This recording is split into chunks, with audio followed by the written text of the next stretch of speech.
안녕하세요. 어초TV입니다.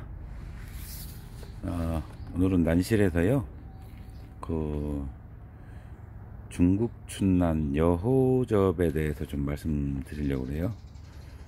중국 춘난은 대부분 이제 우리나라 들어와 있는 것들은 이제 유향종인데요, 향기가 나는.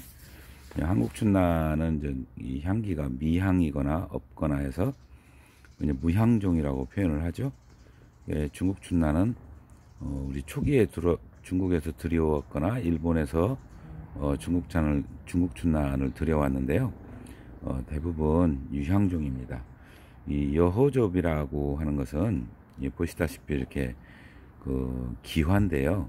정상적인 꽃이 아니라 좀 다르게 핀다 해서 이제 기화라고 표현하는데, 이게 중국의 그 소주라는 지역에서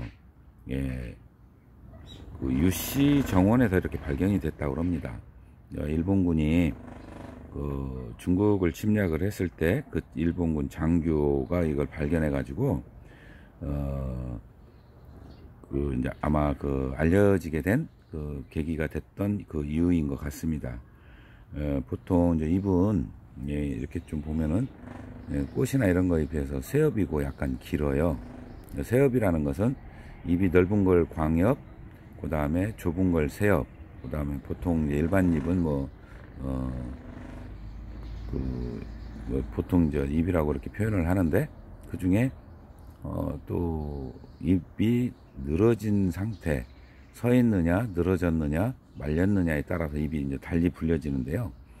그것을 이거를 보면은 이제 수엽인데요. 수엽은 늘어져 있는 상태를 수엽이라고 합니다. 일직선으로 서 있으면 이벽, 그 다음에 수엽과 그 이벽의 중간을 중수엽 이렇게 표현하고요. 그 다음에 잎이 이제 이렇게 말려 있을 때, 예를 들어 이렇게 말려 있는 경우가 있는데요. 이런 때는 권엽이라고 이렇게 표현을 합니다. 자, 이제 꽃을 좀 특징을 보면, 보통 이제 그 주부판이라고 하는 게 있는데요. 이제 주판이라고 하는 것은 이런 거를 얘기하는데요. 이게 꽃잎장, 이게 세력이 좋으면, 초점이 잘 안 잡혀가지고, 세력이 좋으면 굉장히 많이 나와요. 10장 이상 나와요. 그리고 반설판이라고 해서 지금 여기 요 밑에 보면은 이게 혀 모양인데요. 이런 것들이 이 안에도 있고 비두도 있고 이런 것들이 아주 여러 장 많이 나오게 됩니다. 그리고 봉신과 앞뒤로 엉켜 피는 기형으로 아주 복잡하게 피죠. 또 일부는 난잡하게 핀다 이렇게 표현도 하는데, 굉장히 복잡하게 피는 기화입니다. 그리고 이제 그 다른 기화에 비해서 붉은 점이 많지가 않아요. 그리고 이게 세력이 좋으면 쌍두로 피기도 합니다. 쌍두라는 것은 꽃대 하나에 두 개의 꽃이 핀다는 뜻인데, 여기는 따로따로 나왔습니다. 이렇게 두 개가 핍니다. 향기가 굉장히 좋고요. 또 기와치고는 워낙 그 설판이나 그리고 그 주부판, 봉심 이런 것들이 복잡하게 굉장히 많이 펴서 또 한때 인기가 굉장히 좋았습니다. 기와를 좋아하시는 분들한테는 굉장히 인기가 좋습니다.